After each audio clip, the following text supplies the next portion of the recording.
Hey everyone, in this video we will explore expanding brackets.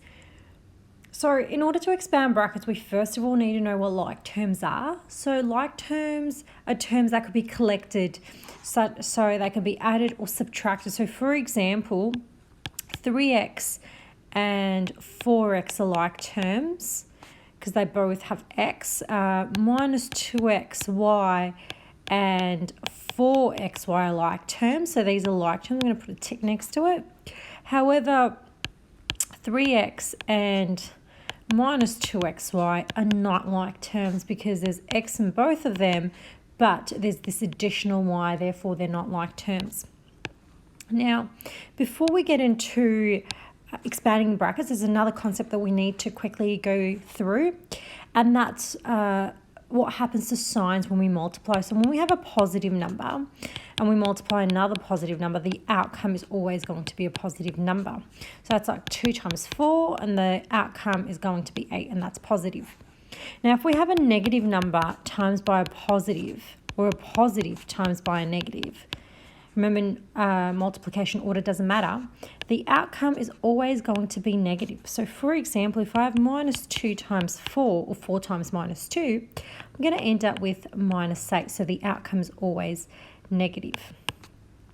That's the first condition, second condition. And the third condition is when I have negative times negative, so two negative numbers, the outcome is going to be positive. So if I have minus 2 times by minus 4, that's going to be positive 8. So two positives, when you multiply, you end up with a positive and a negative, when you multiply, you end up with a negative, and a negative and a negative, when you multiply, you end up with positive. All right, let's go through some of our examples. Over here we have minus 3 times by y minus 5. So when we're writing this, we have 3, and there's an invisible multiplication that I'll insert, y minus 5. So I have minus 3 times y, and then I have minus 3 times minus 5.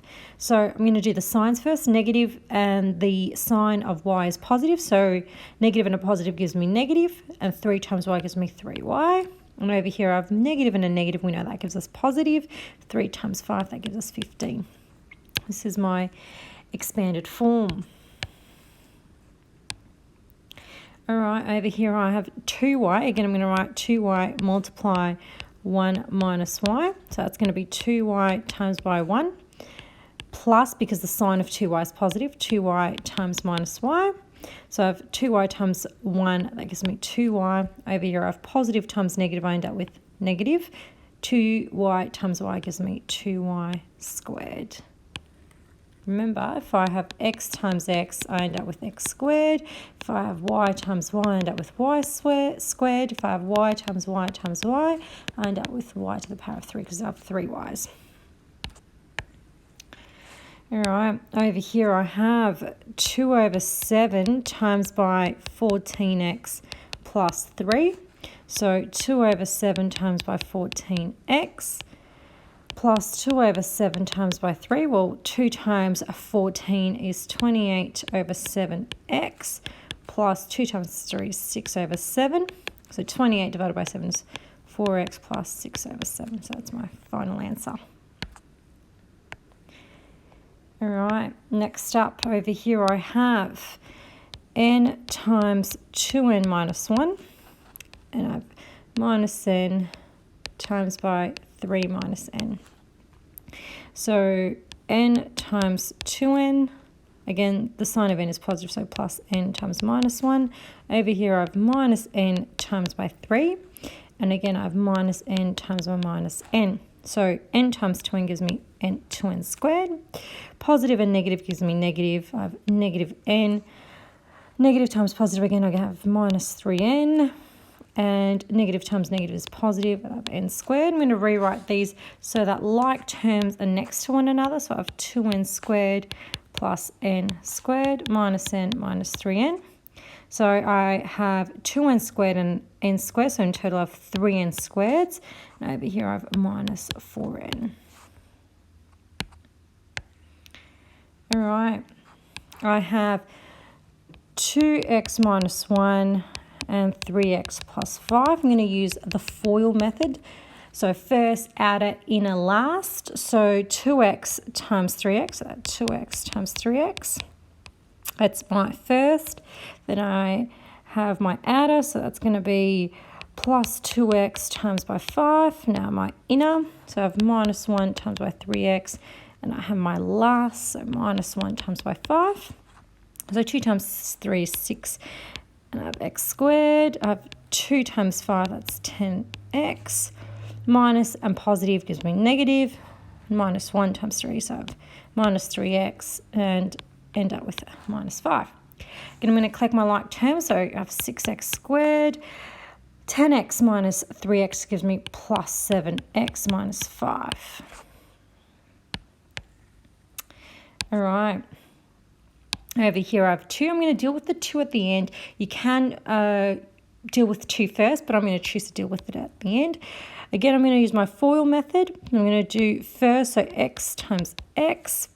Then my outer, so I'm going to have positive x times negative 5. And then I'm going to do my inner, minus 3 times x. And then my last, minus 3 times minus 5. I end up with, again, 2's outside, so I have x squared minus, so positive and negative gives me negative, minus 5x, minus 3x. Now, negative gives me positive. 3 times 5 is 15. Again, I'm going to simplify the inside of the bracket, then deal with the 2 on the outside. So I have x squared minus 5x minus 3x gives me minus 8x plus 15. Now I can multiply this, so I have 2x squared. Now 2 times minus 8 gives me minus 16x, and 2 times 15 gives me positive 30. All right, next up we have a squared. So this can be rewritten as x minus 4 times by x minus 4. Remember, that's what squared means, multiplying the number twice by itself. So again, I use the FOIL method, so x times x. So first, I'm going to do my outer, so plus x times minus 4.